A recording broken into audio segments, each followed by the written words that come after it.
Bonjour à tous et bienvenue sur Studio Mosaïque, la chaîne de ressources pour les musulmans et les chrétiens. J'espère que vous allez bien et je prie que les bénédictions de Dieu soient sur vos vies et je prie que cette vidéo vous fasse réaliser à quel point Dieu vous aime et veut vous associer à son œuvre auprès des musulmans. Aujourd'hui, j'aimerais vous inviter à prier spécialement pour tous les musulmans que vous connaissez. Votre collègue de bureau, votre voisine de palier, les parents du meilleur ami de votre enfant ou encore votre copine de fac. Mais pourquoi donc? Parce que comme des millions de musulmans du monde entier, ils ont commencé le mois dernier le Ramadan, cette période de jeûne diurne de 40 jours. Le Ramadan est un mois sacré dans le calendrier islamique et revêt une grande importance pour les musulmans. Il est observé à travers le jeûne, la prière et la charité. Outre le début et la fin du Ramadan, l'un des événements les plus marquants de ce mois est Laylatul Qadr en arabe. Ce terme peut avoir deux sens. Nuit du destin, car ce serait la nuit où le destin de chaque personne est déterminé, ou le sens de nuit du pouvoir pour refléter la grandeur et l'importance de la révélation du Coran durant une nuit. Cette nuit est donc considérée comme l'une des nuits les plus sacrées de l'islam. Quelle est la signification de la nuit du destin? Eh bien, c'est la commémoration de la nuit où, selon la tradition, le prophète Mahomet a reçu de la part d'Allah la révélation des premiers versets du Coran par l'archange Gabriel, Jibril en arabe.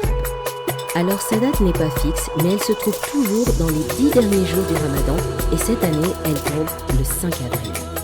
Que font les croyants de l'islam pendant la nuit du destin?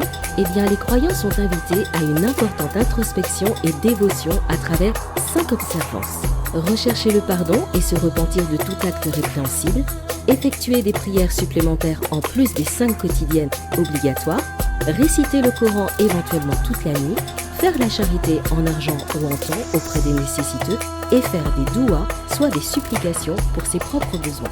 Ce moment est considéré comme capital pour se rapprocher de Dieu, car selon les musulmans, la nuit est particulièrement sainte et beaucoup pensent que les bénédictions reçues en contrepartie d'actes d'adoration dépassent de loin celles reçues au cours de toute une vie d'adoration. Il est d'ailleurs régulièrement rappelé que cette nuit est meilleure que 1000 mois pour récompenser les croyants qui prieraient durant ce moment.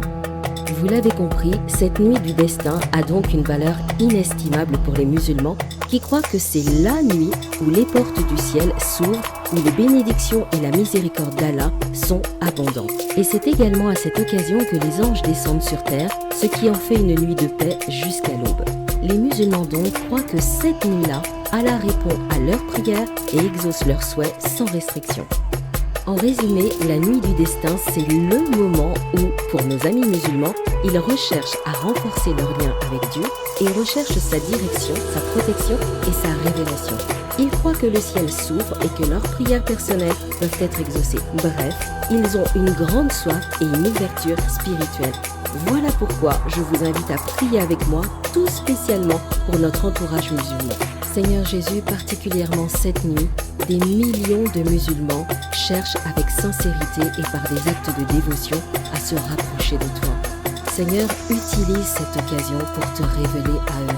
Tu dis dans ta parole, approchez-vous de moi et je me rapprocherai de vous. Que cette parole puisse s'appliquer à nos amis musulmans ce soir, Seigneur. Rapproche-toi d'eux. Ils cherchent une révélation. Révèle-toi, Jésus. Par des songes, par des rêves, par des miracles, par des visions. Révèle-toi comme l'intermédiaire entre Dieu et les hommes. Cette nuit, ils cherchent la protection de Dieu. Seigneur, révèle-toi comme le Dieu qui prend soin de ses enfants, de ceux qui te font confiance au quotidien. Tu as soin de notre quotidien, des petits détails de notre vie. Tu n'es pas un Dieu lointain, mais tu es un Dieu tellement proche. Seigneur, tu vois qu'ils attendent de cette nuit la paix jusqu'à l'aube. Seigneur Jésus, révèle-toi comme tu es, le prince de la paix. Tu as dit, je vous donne ma paix, je vous laisse ma paix, je ne vous donne pas comme le monde donne. Toi, tu donnes une paix durable, tu donnes une paix qui surpasse toute intelligence, une paix qui se conserve même dans les difficultés. Seigneur, comme chacun d'entre nous, nos amis musulmans, attendent et recherchent l'exaucement de leurs prières pour cette nuit. Seigneur, je sais que toi, tu es un Dieu qui te plaît à exaucer les prières de ceux qui sont en accord avec ta volonté et de ceux qui te prient dans le nom de Jésus. S'il te plaît, moi, je te prie aujourd'hui dans le nom de Jésus d'exaucer leurs prières.